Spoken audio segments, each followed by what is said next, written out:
৩৭ দিন বন্ধ থাকার পর ২৫ আগস্ট রবিবার থেকে আবারও চালু হচ্ছে মেট্রো রেলের বাণিজ্যিক চলাচল। এখন চলছে পরীক্ষামূলক চলাচল। বৃহস্পতিবার থেকে শুরু হয় এই ট্রায়াল রান। ২০২২ সালের ২৮ ডিসেম্বর উদ্বোধন করা হয় দেশের প্রথম মেট্রো রেল। উত্তরা থেকে মতিঝিল পর্যন্ত ২১ কিলোমিটার দীর্ঘ ঢাকার উড়াল রেল পথে চলাচল শুরু করে এই ট্রেন। মেট্রো রেল চালুর ১ বছর ৬ মাসের বেশি সময় নিয়মিত চলাচলের পর একটানা ৩৭ দিন বন্ধ ছিল Dhaka metro rail. Metro rail চালুর পর শুধু অফিস টাইমে নয়, সারাদিনই যানজট এড়িয়ে বিভিন্ন প্রয়োজনে যাতায়াতের জন্য মেট্রো রেলকে বেছে নিয়েছেন রাজধানীবাসী, যে কারণে খুব অল্প দিনই যাতায়াতের অপরিহার্য ও নিরাপদ বাহন হয়ে উঠেছে ঢাকা মেট্রো রেল।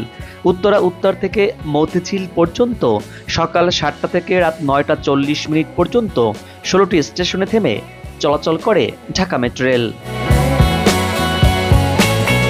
কোটা সংস্কার আন্দোলনের সময় গেল ১৮ জুলাই বিকেল ৫টার পর বন্ধ হয়ে যায় Dhaka metro rail.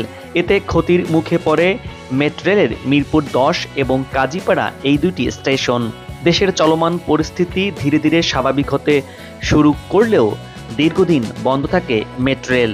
রাজধানীবাসী metro rail চালুর জন্য অধীর অপেক্ষার প্রহর গুনছেন, কারণ বর্তমানে মেট্রো রেলের নিচে সড়ক দিয়ে অফিসগামী মানুষের যাতায়াতে যেমন দুর্ভোগ রয়েছে, তেমনি রয়েছে ভোগান্তি।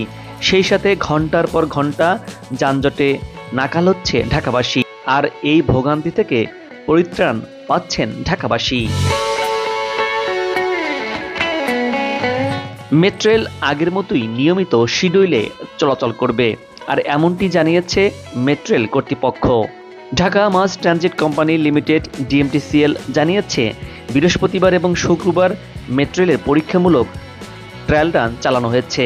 এতে লাইনে কোনো সমস্যা দেখা দেয়নি। কিছু কারিগরি ইস্যু নিয়ে কাজ করছে মেট্রো রেল কর্তৃপক্ষ। ২৫ আগস্ট যাত্রী নিয়ে উত্তরা উত্তর থেকে মতিঝিল পর্যন্ত সকাল ৭টা থেকে রাত ৯টা ৪০ মিনিট পর্যন্ত চালু হতে যাচ্ছে ঢাকা মেট্রো রেল।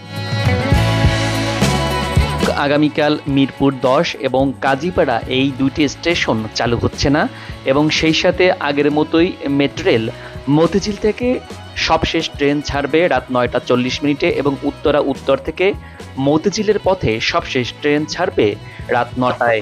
সারাদিনে প্রায় ২০০ বারের মতো মেট্রো রেল চলাচল করে। যাত্রী যাতায়াত করে প্রতিদিন ৩ লাখের মতো।